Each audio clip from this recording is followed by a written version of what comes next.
And the imagery that I want to share with you is one that will help you understand the larger concept of Surah Al-Asr.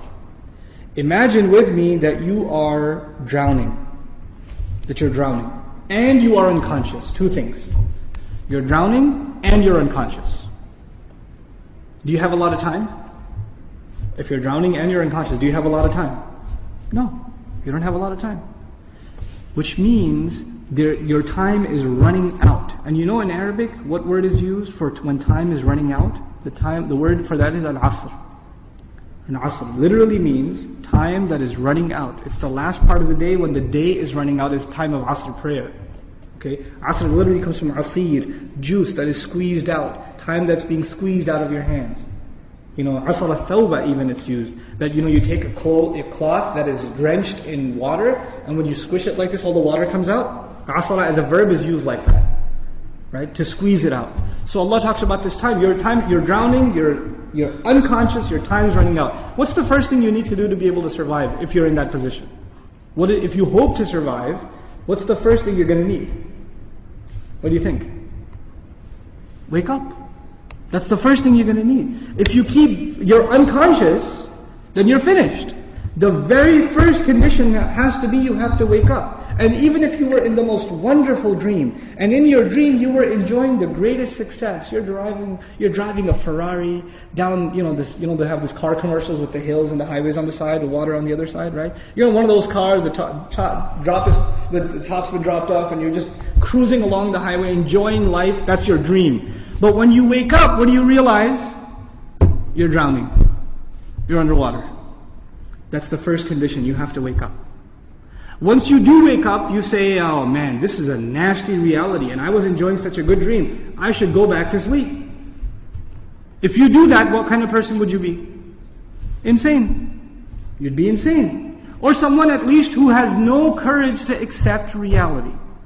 Because they found reality to be very difficult, they decided they're going to put themselves back to sleep even though they woke up. Does this person, if he drowned, can he blame anybody else? The one who woke up and went back to sleep? You think?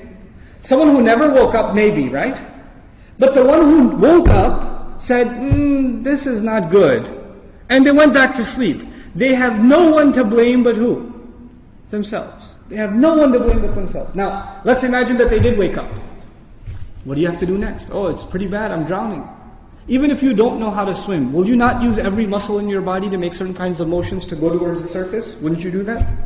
And you will make certain kinds of motions that make you go further down, and certain kinds of motions that will make you go up. And once you discover which ones help you go up, you will only do those, right? You will do those. In other words, the first thing was you have to wake up. The second was you have to swim. You have to do something to try to get to the surface. When you got to the surface, you gasped for air, and you got pulled back down.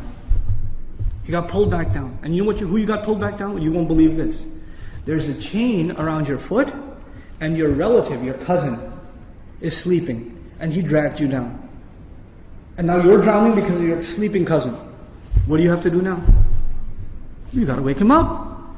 And you're not even waking him up because you want to save him. Who are you waking him up for? Maybe you want to save him, maybe. Maybe you don't even like your cousin, I don't know, right? But what's the point? The point is you're trying to wake him up because if you don't wake him up, who's also going to drown? You yourself. So you wake him up, and he says, man, I was driving a Ferrari, you woke me up for no reason, I'm going back to sleep. Forget you. Can you just say, okay, well, I didn't like you anyway, suit yourself? Can't do that. If he goes to sleep again, what are you going to do? No, man, wake up, let's go, you can't give up. You can't not accept reality.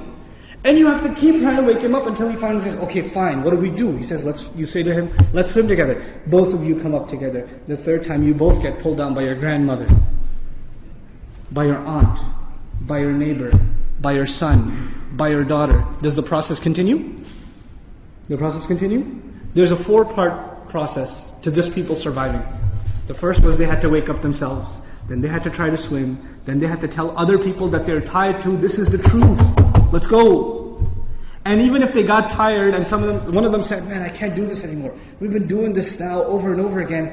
I don't know if I can do it anymore. And the other one says, no, We are all going to survive together. You have to do this. Come on, let's go, let's go, let's go. Keep going, keep going. You ever seen those kinds of movies where they're trying to escape from some army and one of them gets tired and says, I can't run anymore. What do the others do? Come on, let's go. We can do this, we can do it. And they get him to run anyway, even though he thinks he can't run anymore.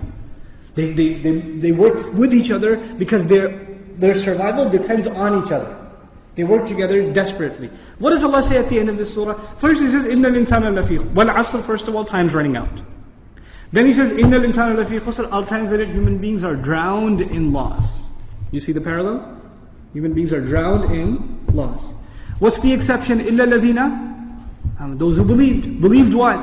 Allah didn't say, آمَنُوا بِاللَّهِ وَمَلَائِكَتِهِ وَكُتُبِهِ وَرُسُلِهِ وَالْيَوْمِ الْآخِرِ وَالْقَدْرِ خَيْرِهِ وَشَرِّهِ مِنَ اللَّهِ تَعَالَى وَالْبَعْثِ بَعْدَ. Nothing. He didn't mention anything. Even though all of those things are included. According to the siyaq of the surah, the context of the surah, what is the first thing these people have to believe? That they're in loss. That they're drowning. And if they do come to believe that, and they correct their iman, what's necessarily going to happen? They're going to swim and move upwards. How does Allah describe this action? وَعَمِلُوا الصَّالِحَاتِ. They do good things. They do things that help reconcile the situation. By the way, salih is an adjective here, salihat, jama' mu'annath salim, which is literally means that which corrects something.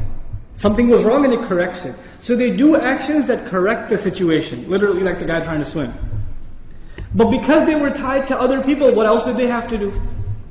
وَتَوَاصَوْا بِالْحَقِّ. They had to tell the other the truth. And it's not even أخبروا عن it. They told them about the truth. No. You have to wake him up and let's go, we have to go. No matter, and over again. Tawasi even has takrar in it.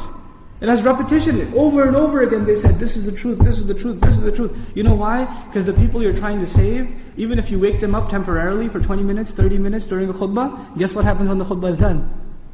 They go back to sleep. They start drowning again. So what do you have to do? You have to go and wake them up again. Then they get sleepy again. Then you got to wake them up again. This is tawasi bil haqq. And you might get tired of doing it. You might become impatient. So Allah also adds, وَتَوَاصَوْا بِالصَّبْرِ. You got to keep doing it. Sabr means consistency, constancy, perseverance, patience. You got to remain on point. You got to keep doing this.